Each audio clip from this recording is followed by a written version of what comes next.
I think taking time off is a prerequisite for creativity and innovation and showing up more powerfully as leaders in our organization. If you start to show me what these things look like because you put these boundaries and you're modeling this behavior, that starts to change the tone and the behavior of the organization. Hey friends, welcome to the Changing Work Podcast. We are so glad you're here.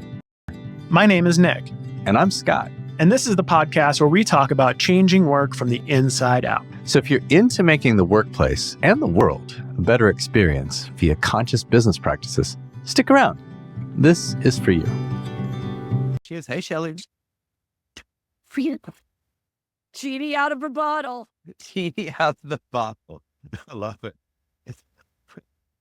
Oh, Shelly and I have become good friends over the last couple of years. We've been having a good time doing this type of stuff. But let me tell you who Shelly is, in case you have not yet been, have not had the experience of Shelly Paxton yet. Shelly was the former chief marketing officer at Harley Davidson, and she found herself at the top of the proverbial mountain, feeling success empty instead of success full. And that awakening led her on a profound journey that has become a mission, a business, a best-selling book. She wrote the book Soulbatical, a corporate rebel's guide to finding your best life. Welcome, Shelly. Thank you, Scott. I love that we get to do this together. And hello, everyone. Yes, yes, yes. All right. Well, before we get into the juicy, juicy stuff that we're going to get to, what is one thing that makes your heart light up? Doing this. I'm a woman on a mission. And when I get to share my journey and my insights with other leaders, that lights me up from head to toe and inside out. Love it. All right. Pardon me. I'm battling to something here. But we're good. So here you were. Let me set the stage here. Here you were at Harley Davidson. You were the CMO. You were traveling all around the world. You got to ride these amazing bikes, be around amazing people. And, from a society's perspective, you were at the top of your game. You had achieved, basically the things that you can achieve. But it sounds like inside it wasn't really working for you. Can you tell me your experience and what was going on?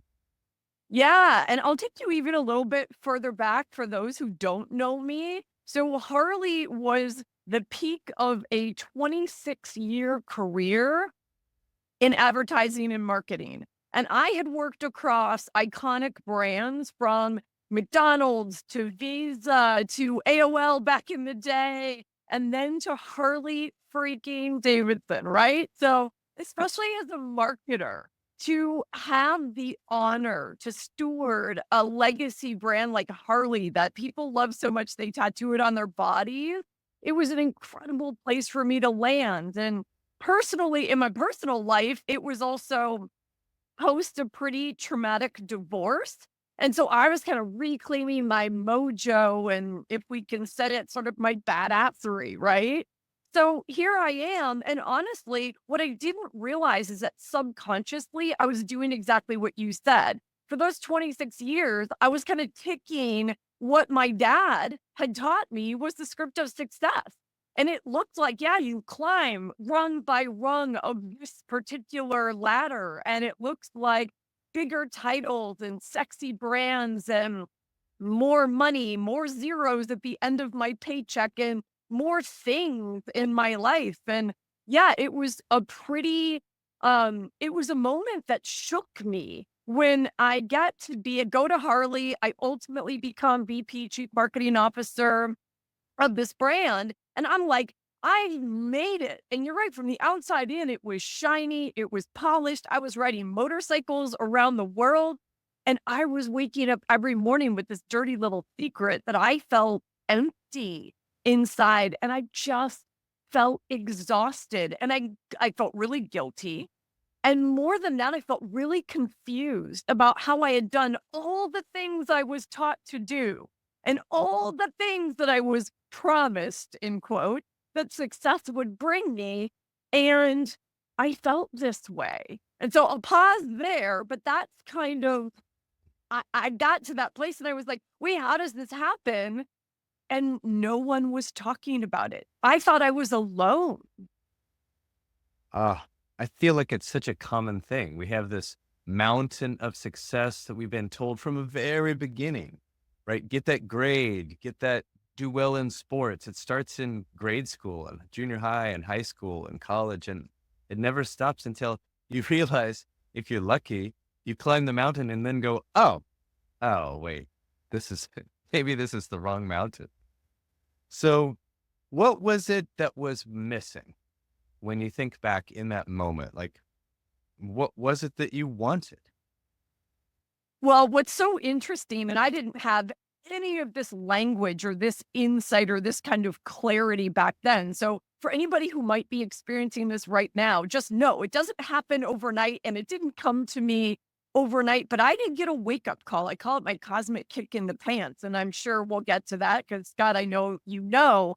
What I can see so clearly now is that I was missing an understanding of what does success mean to me?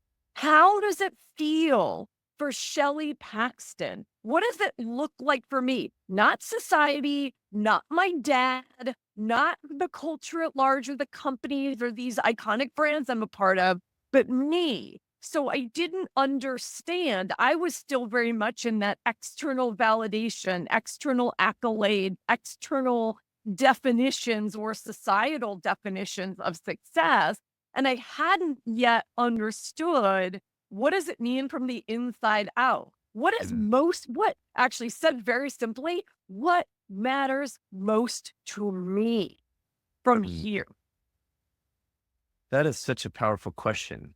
And I wonder, I'm not sure if I had asked myself that at 19, would I have gotten a true answer? Like I'm checking in now because, oh, of course I want to be successful. I want a job. I want the money. I want the relationship, all the things.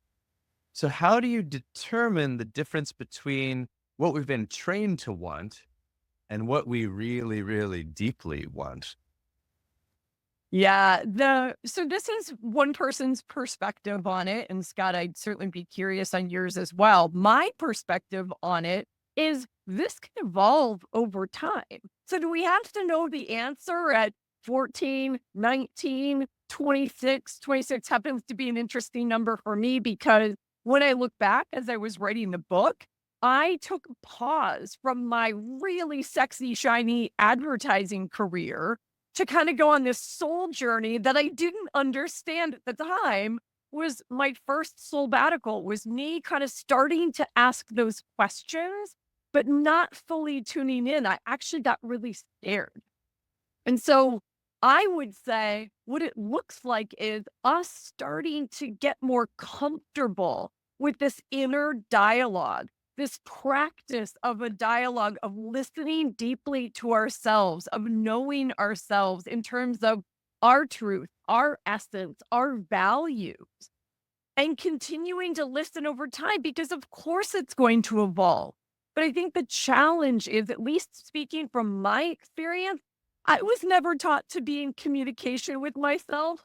I was Mm, never taught from a young age to tune in and listen deeply and even ask myself, what lights me up? What mm, matters most? So that I would say is the starting point that I wish I would have known a long time ago. And then of course we're going to evolve over time, but I love that we will have been in dialogue and that will be more natural and more comfortable. mm. And what occurs to me is that this path is not black or white. It's all gray, right? Because I've heard you talk about how even though in that moment at the top of the mountain, perhaps it wasn't exactly what you wanted, but there was a lot of great things that happened along the way. It was just man, there's more. There's more than just this part, and broadening our aperture to say, what really is success? Success to me.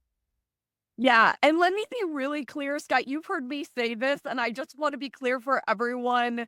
listening, especially if you're really new to me and my journey and my work, I don't regret a single second Mm, of that 26-year career. It served me. And frankly, that initial success script that my dad handed me, it served me really well until it didn't. mm, And so some of you may be coming upon that moment too. So no regret, but I was absolutely woken up and forced to look at how do I want to define success going forward. And so I consider that a gift. mhm. It feels like as we're figuring this deeper truth out, it's about coming into alignment with our values. And so, how does someone do the work of really deeply understanding what their values are? Yeah, this is something I geek out on. We've done this work together in workshop with beautiful souls. And so the easiest place to start is with Brene Brown's Dare to Lead Values List. You can get it on her website for free. It's a one-page downloadable PDF. Brene is one of my absolute sort of mentors. She's on my personal board of directors. She doesn't know it yet. I love that. I'm convinced. I'm Yes. convinced she's gonna know one day. I'm the poor man's Brene Brown. That's what I'm calling myself. But yes, seriously, go to that list of values and look at it. It's 100 or so words on a piece of paper, and give yourself the gift of some space and time. Carve out an hour for yourself, maybe before the family gets up or on a weekend or on a night. Say, I'm not working. I'm going to sit with this and get to 15 and then whittle it to 10 and then whittle it to 5. And then the biggest and yet most rewarding challenge is to then get to your top 3 Mm, that will give you, to me, it's life-changing insight. I did this early on when I left Harley, and I took my pause that I called my sabbatical at the time because I didn't realize yet that it was a way of being, and at the foundation of that way of being is understanding your values, who you are, what is your essence, and so I understood mine to be freedom, authenticity, and courage. mhm, Which when I say it now, believe me, it wasn't easy to get to those, and I say it now and it's like, well, of course it is. That seems so logical, and yet I can look through the rearview mirror and go, "Oh, yeah, but I was living in ways that were completely consistent with those values." So it's helpful for mm, reflection, and it's helpful for decisions we make across all facets of our lives, from our relationships mhm. to our work to our communities to our friendships, all of it. I love it. So for you, it ended up being a job change, a career change, a life quake. You know, um, do people need to change what they're doing to go through this process, or can they just edit what they're doing to fine tune? 100%.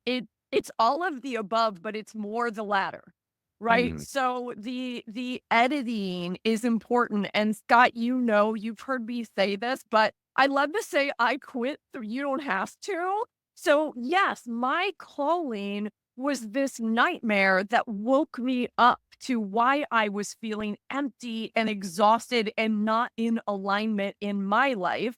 And I walked away from Harley really not knowing what that was gonna bring. I thought, well, I full well circle back to the corporate world, to a different role, a different company. Who knows what this is gonna look like? I personally ended up on a journey that became my mission, my business, the book I've written, the talks that I do, the workshops that I do.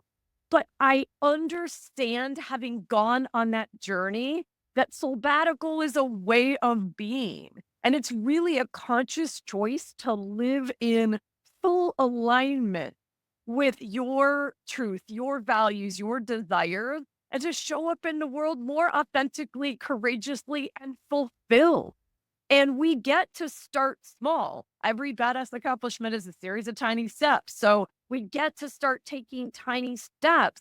And often it doesn't mean changing your job or changing your work. but I will challenge every leader in this conference to say, how can we start showing up in a way that is more in alignment so it starts to shift ourselves, our work, the cultures in our companies, and the culture at large? We are the ripples of impact. So I think it can, even making those small changes can have massive impact when more of us are showing up this way. Mm. Let's talk about that. Because Mhm. on the surface, you could say, oh, this feels like, personal transformation work, and that's good for me. But if we think about it as from the perspective of a leader or from the perspective of an HR leader, what does my development have to do and my showing up in alignment with my values have to do with the rest of the organization? Yeah, I mean, well, let's start, and I'm gathering this has probably been said in a myriad of ways already, that an organization is a collection of humans. It's a collection of beautiful people and beautiful souls, and so let's start with the humanity that is at the center. I always say, really what we're talking about is the soul of business. We the leaders, we the people are the soul of business. So how we show up matters. The boundaries we're setting, the examples we're setting, the behavior we're modeling, that sets the tone for our teams and for the culture at large. So I would love to see more of us showing up in a way that's acknowledging that the current, systems and cultures and powers that exist are no longer serving us as leaders or the greater good. They're not serving our teams. They're not serving our companies. This idea of just burnout culture, hustle and grind culture, always on, all of that. It's not serving us and it's not serving our people. So how can we start to be that example and set in motion those ripples of impact? So long-winded answer, but obviously I'm passionate. Love it. Love it. So when we find our values, let's say we do this exercise, we go through, we find our top three, then what? How do we stay in alignment with those? How do we continue to make those fine tunings in our life? Yeah, what I love, I have a bunch of different answers to that. Maybe we'll talk about two. The first is values are directly related to and inform the boundaries that we create in our lives. And boundaries, I feel like it has been, at least in when as I've been growing up, it was like this dirty word. And so let's give boundaries like a brand makeover. It is so positive because what a boundary is essentially what's okay and what's not okay in service of my values and my well being. And when you start to think about, again, all facets of your life, and especially our leadership and how we show up at work and when we show up at work and our energy, this is all about energy management at the end of the day. So when we start to put it through that frame, boundaries are really powerful. And Scott, if you and I were working together and you start to model for me what it means to truly go quiet and be with your family over the weekend and say, you know Mm, what, weekends, unless there is a true crisis, and let's define true crisis, we're mm, not on our phones and we're not on our email over the weekend. That's our personal time to do whatever recharges us.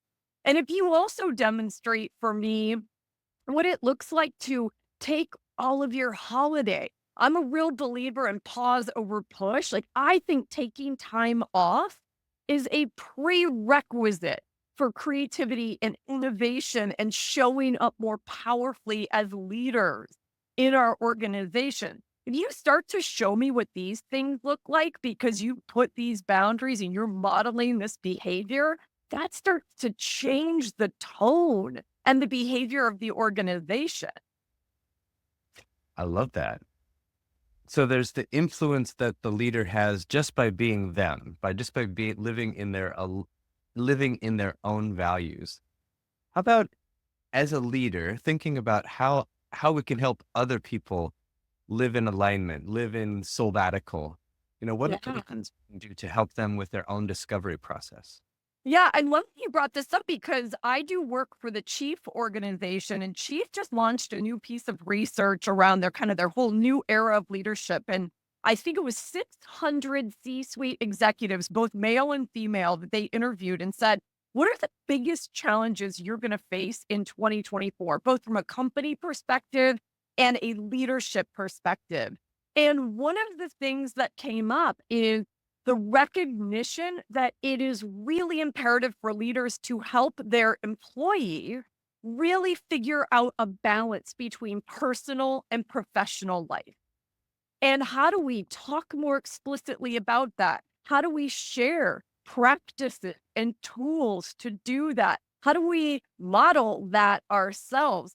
Get in dialogue around it instead of just letting it be one of these oh, well, we don't talk about that. Let's talk about it. Let's normalize it. Let's give everybody the tools to bring our whole human selves to work, because to me, that is how we show up more bold, more brave, and more badass. So I think this is an imperative. I mean, if you listen to that research, and I think a lot of us are seeing and hearing that in our everyday life, how do we have those conversations? How do we share more tools to be doing this with our team? So it's not just this ethereal out there concept and idea, but this is a real practice for each one of us every day, individually and as a team.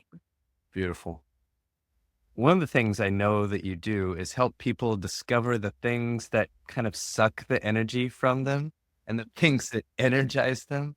Could you say more about that and why that's important? Yes, yes. So I call this exercise soul fuels versus soul suck. So what this is really getting at are well, a bunch of things, but two different things. What you just said, it's like an energy audit. Because Mm. so often in our lives, you heard me say energy management before. I really don't think we yet look at it like this. We always talk about time management. We look at our calendars and blocks of time on our calendar, but then we don't think about how depleted, how exhausted we are, how we have nothing left to give at the end of a day that literally has no space in it, right? So this is a way of looking at what are those things in our lives. So I want to describe the exercise. And I'm also going to say it helps us get it. Another thing I talk about, which are these sinister should that show up in our lives, right? These things that we believe we should be doing because it's in the script, or people pleasing, guilt, obligation, all of these things that we've probably been conditioned over time. So the exercise is simple. Grab a piece of paper or a page in your journal, draw a line down the middle. The left side is soul fuels, the right side is soul suck, and you're going to give yourself time on a block, 3 minutes on each side, just stream of consciousness, no editing, no judgment. Soul fuels are those things that bring you energy and light you up where you feel like you're in flow. You almost lose track of time. Soul sucks are the energy vampires, the things you leave. This is people, place, things, activities where you feel super drained. And that's basically it, right? And so when you do that, and if you truly just let it flow through you, no editing, no judgment, like I said, it's amazing what you see on those lists. And it's a great place to start to understand, are those lists really lopsided? Are you still doing a lot of things out of guilt, obligation, someone else's agenda, things that could be delegated, or things, frankly, could just say no to? Because I'm a big believer that there's only hell yes or hell no. There is no hell maybe. So let's talk about that there's anything in between.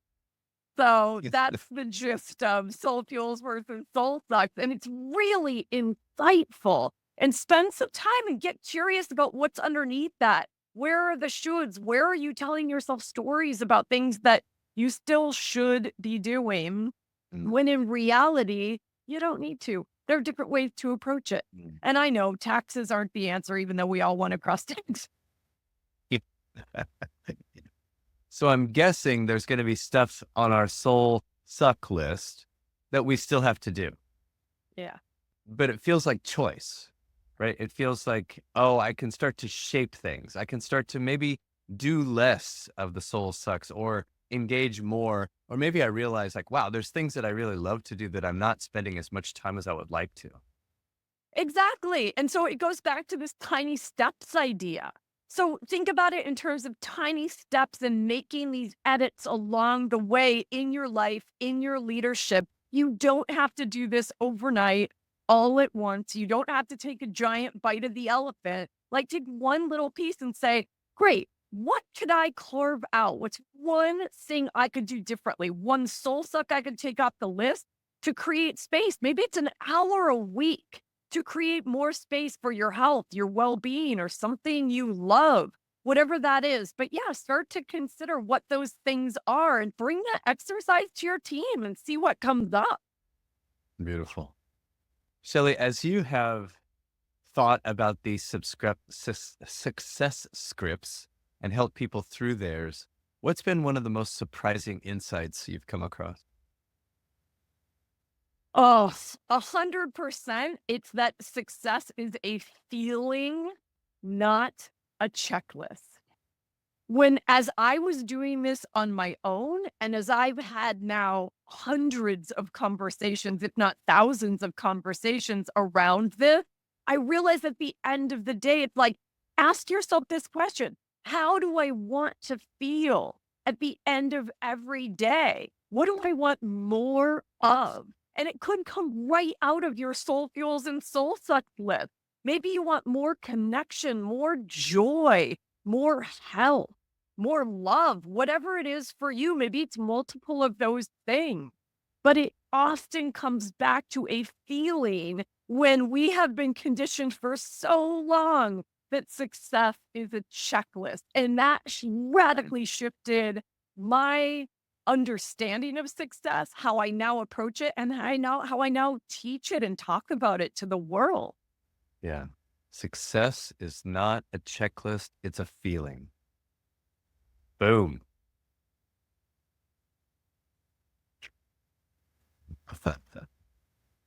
I love it. Um, Shelly, what gives you hope? Conversation like conferences like this. What gives me hope is that there are thousands and thousands, if not tens of thousands, and I hope hundreds of thousands of leaders out there who know there's a better way to show up in their lives, to show up as leaders in their businesses, and to guide their teams and their organizations. That gives me hope. The fact that we're having this dialogue so we can normalize what conscious leadership looks like. Boom. I love it. I love it too. If people want to know more, find out more, work with you, where do they find you?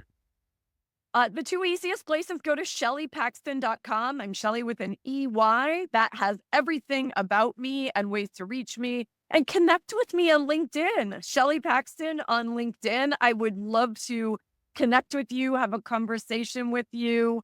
Yeah, and you can get my book. Oh, it's over there. Wrong way. You can get my book, Soulbatical, anywhere you buy your books, and feel free to have a read. But yeah, and hire me for your keynote if this was interesting. Yeah, I'm a big keynote speaker. So yeah, let's have a I love it. conversation. I love it. I love it. I love it. Well, let's see. One last thing. If you could tell us, just at a high level, the difference between Shelly, at the top of the success mountain of Harley Davidson and Shelly X years later doing her own thing, living in alignment with her values. What's different? Oh, my energy. I walk in a room now and people say, "Oh my God, I feel you." And I've come to realize based on the feedback that my energy is now my superpower because I am a woman on a mission. I am stepping in. I'm modeling, or at least doing my best. Listen, I'm not perfect and I'm human, but I'm doing my best to model this every day too. And it is scary. It is bold and it is brave. And so modeling that, I also know that I'm showing up as my best self. So this Shelly is even more powerful than the Shelly that everybody thought was probably the most powerful Shelly that was ever going to exist as CMO of Harley Davidson. But this one, she's making a difference. Love it. Well, thank you, Shelly, for shining your light so brightly and shining the way for the rest of us. I appreciate you.